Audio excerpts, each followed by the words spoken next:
Hello students of electrical third year branch. आप लोगों का स्वागत है E305 की अगले ऑनलाइन लेक्चर में। तो स्टूडेंट्स, इससे पहले जो मैंने ऑनलाइन क्लास ली थी वो उसका टॉपिक था स्टेबिलिटी।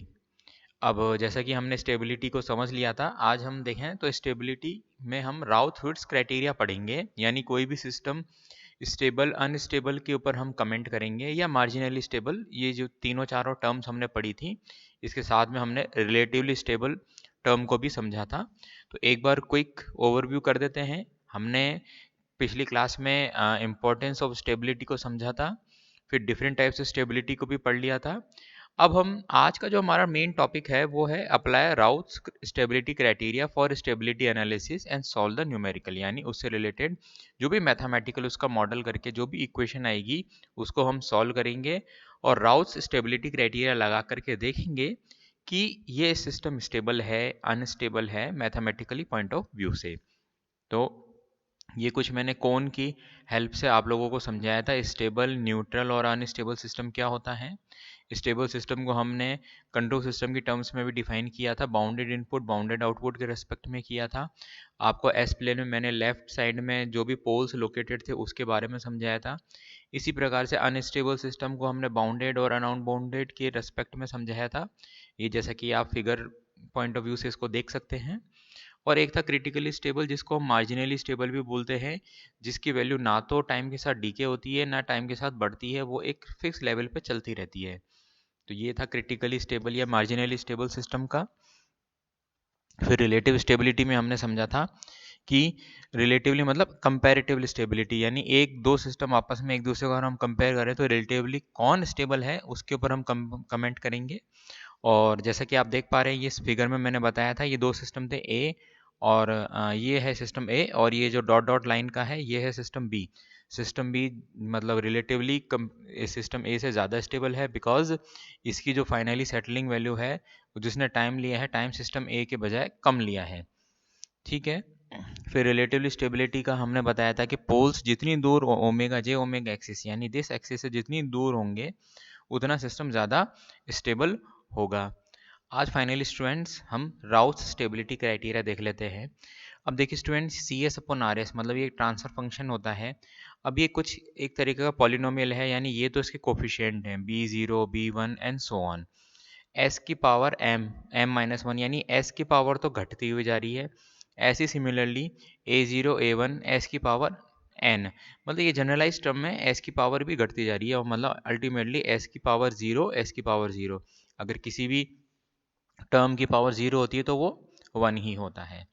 तो in this criteria the coefficients of denominator are arranged in a array called Routh array, यानी हमें इस जो डिनोमिनेटर वाले वैल्यू हमें इससे मतलब होता है, जिसको हम दरअसल 1 प्लस जी एस एस भी बोलते हैं। तो ए जीरो की power A zero into S की power N plus A one S की power N minus one to लेके A N equals to zero, ये हमारी स्टैंडर्ड इक्वेशन है 1 plus G S H S equals to zero, जो मैं पिछले lectures में डिस्कस कर चुका हूँ। अब हम स्टूडेंट्स कुछ इस तरीके का राउथ का एरे बनाते हैं, मतलब राउथ का एरे मीन्स राउथ एरे बनाते हैं। जैसे कि आप देख पा रहे हैं, हम इसको डिक्रीजिंग ऑर्डर में लिखते हैं, यानी एस की पावर के फॉर्म में लिखते हैं।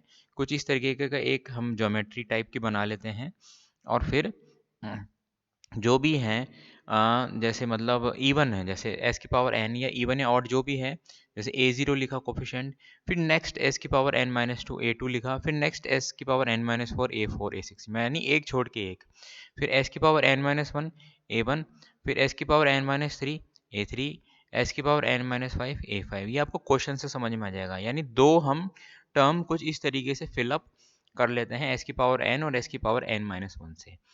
अब फाइनली स्टूडेंट्स, इसके जो हमारे जो मतलब टर्म्स आएंगी बी वन हम मान के चलते हैं। अब बी वन क्या होगा, ये दोनों कोफिशिएंट का मल्टीप्लिकेशन और ये दोनों कोफिशिएंट का मल्टीप्लिकेशन, यानी a one into a two minus a three into A three into zero, और अपॉन में ये जस्ट इसके जो ऊपर वाला है। ये एक तरीका है निकालने का, ये स्टैंडर्ड इसका प्रोसीजर है। मैं फिर से रिपीट कर देता हूँ।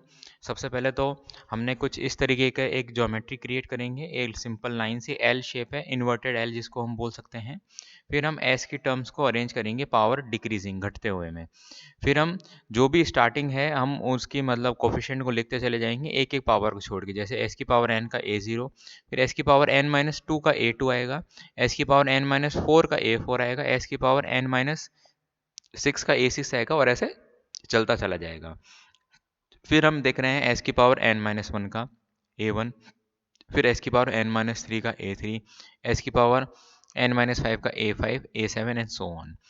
यानी ये तो इवन चल रहे हैं, ये आपके ऑड चल रहे हैं। ठीक है। फिर ये दो हमारी जब ये रो कंप्लीट हो जाएंगी, दो रो, पहली रो ये, दूसरी रो ये, फिर हम इनके देखते हैं टर्म्स। b1 मान के चल रहे हैं, तो b1 कैसे निकलेगा, जस्ट इसके ऊपर वाले से तो डिवाइड होगा, ये जस्ट ये वाले से, और a1 into a1 into a2 minus a0 into a3, a0 into a3। तो इससे आपको समझ में आएगा कि किस तरीके से b1 निकल के आया है। ऐसे सिमिलरली ये होगा, तो ये इंटू दिस और दिस इंटू दिस। ठीक है, मैं आपको और आगे क्लियर कर देता हूँ। ये आ गया b2 का। अब b2 का क्या है हमारा, आप जैसा कि आप देख पा रहे हैं कि जस्ट इसके ऊपर वाला जो स्टार्टिंग है a1 इंटू ए फोर माइनस ए फाइव इंटू ए ज़ीरो अपॉन में a1। ठीक है, अगला हम देखते हैं b3 का, a1 इंटू ए सिक्स, a1 इंटू ए सिक्स, मतलब ये जो स्टार्टिंग है इसी को लेंगे, माइनस a0 इंटू ए सेवन अपॉन में a1। इस तरीके से चलता है। ऐसे ही हम c1 लेंगे, तो c1 अब b1 आ गया, तो b1 into A three minus b2 into A one upon b1। फिर हम c2 का देखेंगे, b1 into A five minus b3 into A one upon में b1।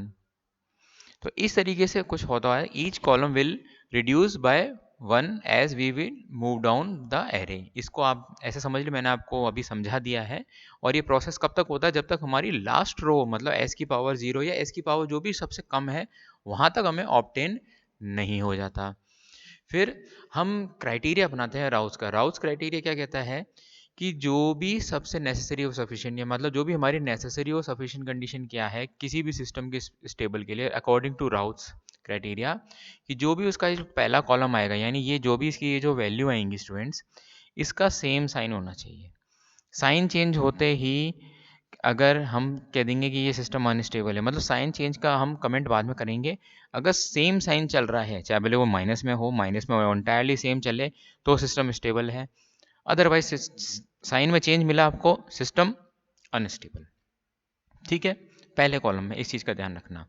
When there are sign changes in the first column the Routh's array then the system is unstable. जो मैं अभी कह रहा था, जैसे अब आप देख पा रहे हैं, ये a0 a1 में तो प्लस प्लस हुआ, ये b1 आया माइनस में आया, फिर चेंज हो गया प्लस में, मीन्स प्लस से माइनस और माइनस से प्लस, मीन्स ये अनस्टेबल सिस्टम है। The number of sign changes equal to the number of roots in the right hand plane. अब कितनी बार साइन चेंज हुआ, एक बार प्लस से माइनस और दो बार माइनस से प्लस, मतलब दो बार साइन चेंज हुआ, तो मतलब दो रूट ऐसे हैं जो कि हमारे राइट हैंड साइड प्लेन में। और मैंने बताया था एस प्लेन में अगर जे ओमेगा मतलब जो हमारी वाई एक्सिस अगर उसके राइट में है, तो हम सीधा कमेंट कर देंगे सिस्टम अनस्टेबल है। ठीक है, अब हम स्टूडेंट एक एग्जांपल लेकर के सॉल्व करते हैं। जैसे कि एक है एस की power three plus six x square plus twelve s plus eight plus zero. अब ये हमने इसकी जो कोफिशिएंट है a zero a one a two और ए थ्री से मान लिया, एस की पावर डिग्री घटते हुए टर्म्स में लिख लिया। अब एस की पावर थ्री में क्या है, ए जीरो में वन है कोफिशिएंट, और फिर हम इसका अगला वाला लेंगे ट्वेल्व। फिर ए एस की पावर टू में क्या है कोफिशिएंट सिक्स है, और इसका अगला वाला लेंगे हम एट। अब हमारे ये हैं बी वन बी टू और ए एन मान लिया हमने, ए जीरो बोल देंगे इसको। ठीक है, और एक चीज़ और, आप इसको बी वन बी थ्री भी लिख सकते हैं, नहीं, एस की पावर वन कितना है, ये हमने बी वन ले लिया, उसके बाद में एस की पावर ज़ीरो ही रहेगा, मतलब एक घटता हुआ लास्ट, हम उसके आगे नहीं बढ़ सकते। ठीक है, फिर भी अगर आप चाहें तो निकाल सकते हैं, आप इसको जीरो जीरो पुट करें तो आपको कुछ नहीं मिलेगा।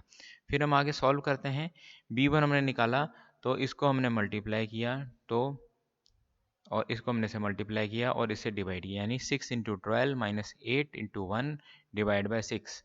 तो ये कितना आएगा, ट्वेल्व सिक्स ज़ा 72 minus eight divide by six, 72 minus eight divide by six. Similarly ये आया हमारा 10.67। फिर B2 आया हमारा A1 into A4 minus A0 into A5, A1 into A4 minus A0 into A5। तो हमारा B2 आया 1 इंटू 0 माइनस एक्स इंटू 0, 0 0 है, डिवाइड बाय मतलब ये 0 आया।